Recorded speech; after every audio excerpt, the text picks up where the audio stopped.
വയനാട് മുണ്ടക്കൈ ചൂരൽമല ഉരുൾപൊട്ടൽ ദുരന്ത പുനരധിവാസത്തിനായി ഭൂമി ഏറ്റെടുക്കുന്നതിനെതിരെ ഹാരിസൺ മലയാളം നൽകിയ അപ്പീലിന് സ്റ്റേ ഇല്ല. ഹൈക്കോടതിയുടെ ഡിവിഷൻ ബെഞ്ചിന്റേതാണ് നടപടി. ഭൂമി ഏറ്റെടുക്കൽ നടപടികളുമായി സർക്കാരിന് മുന്നോട്ടു പോകാമെന്ന് ഹൈക്കോടതി വ്യക്തമാക്കി.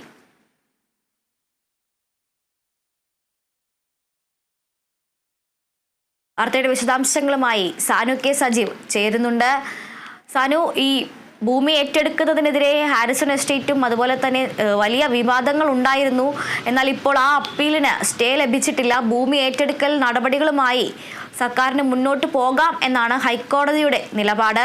എന്നെല്ലാമാണ് കേസിന്റെ കൂടുതൽ വിശദാംശങ്ങൾ?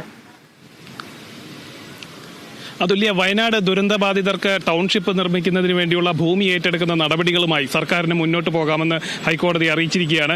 അതായത് ഹാരിസന്റെ വാദങ്ങളൊന്നും കോടതി അംഗീകരിക്കാതെയാണ് ഈ നടപടികളുമായി മുന്നോട്ട് പോകാൻ വേണ്ടി ഹൈക്കോടതി സർക്കാരിന് അനുമതി നൽകിയിരിക്കുന്നത്.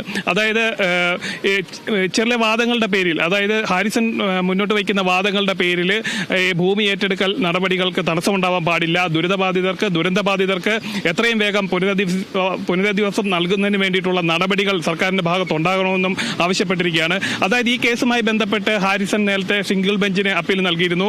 അതിനും സ്റ്റേ ലഭിച്ചിരുന്നില്ല. അതേ കാര്യങ്ങൾ തന്നെയാണ് ഡിവിഷൻ ബെഞ്ചും അറിയിച്ചിരിക്കുന്നത്. അതായത് പുനരധിവാസം എത്രയും വേഗം നടപ്പാക്കണമെന്ന് തന്നെയാണ് കോടതി അറിയിച്ചിരിക്കുന്നത്. ഇതിന്റെ വിശദമായ വാദങ്ങൾ തുടർന്നുണ്ടാകും. എങ്കിലും സർക്കാരിന് നടപടികളുമായിട്ട് മുന്നോട്ട് പോകാൻ സാധിക്കും. അതുല്യ. ശരി സാനു, ഹാരിസൺ മലയാളം എസ്റ്റേറ്റ് നൽകിയ അപ്പീലിന് സ്റ്റേ ലഭിച്ചിട്ടില്ല. ഉരുൾപൊട്ടൽ ദുരന്ത പുനരധിവാസത്തിനായി ഭൂമി ഏറ്റെടുക്കൽ നടപടികളുമായി സർക്കാരിന് മുന്നോട്ട് പോകാം എന്നാണ് ഹൈക്കോടതിയുടെ നിലപാട്. വാർത്തയുടെ വിശദാംശങ്ങൾ നൽകിയത് കൊച്ചിയിൽ നിന്നും സാനു കെ സജീവ്.